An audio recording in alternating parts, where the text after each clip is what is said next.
Gisugda na karong adlaw ang paghimo sa entablado sulod sa Cebu City Sports Center nga gamiton alang sa Sinulog 2026. Ang detalye sa report ni Alan Domingo. Naabtan sa Balitang Bisdak ang mga nagtrabaho sa stage nga gamiton alang sa Sinulog 2026. Diin gigamitan pa og crane ang pagdala sa ubang mga kagamitan. Matod ni Konsehal Dave Tumulak, Exicom sa Sinulog 2026, nga gisayo nila sa paghimo ang entablado aron magamit usab sa mga contingents alang sa ilang pagbansay-bansay. Adunay 37 ka contingents ug usa ka guest contingent ang mosalmot sa Sinulog Grand Parade sa sunod tuig. Among giauhag ang ato mga contingents pagpa-schedule namang daan diri sa Cebu City Sports Complex sa Sinulog Foundation para sa ingon mahatagan mo og slot no sa pag-practice diri sa ato ang stage mismo. Gipahibaw ni Tumulak ka mas nindot ang mga floats karon tungod kay 70% sa dayan-dayan magpakita sa pagtuo sa Senior Santo Niño ug 30% lang ang komersyalismo.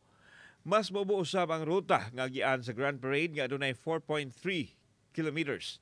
Target mahuman ang programa sa alas 7 sa gabi. Duwa na nato gamita ang Leon Kilat, San Siangco, Osmeña Boulevard. So magsugod gyud diri gyud sa Cebu City Sports Center.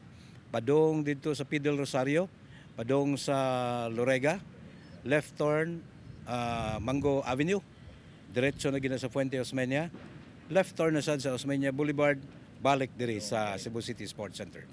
Giklaro usab ni Tumulak nga way tugutang mag-street party sa ruta sa Sinulog Grand Parade apan adunay mga dapit. Sama sa SRP nga gitugutan ang street party. Kay daghan na kaayong nag-request diri kanato. No kay kun mahimo amo mo silang gihangyo nga kung mahimo ang inyong mga venue adto dito sa SRP or somewhere layo-layo lang sa rota there is may Gorordo.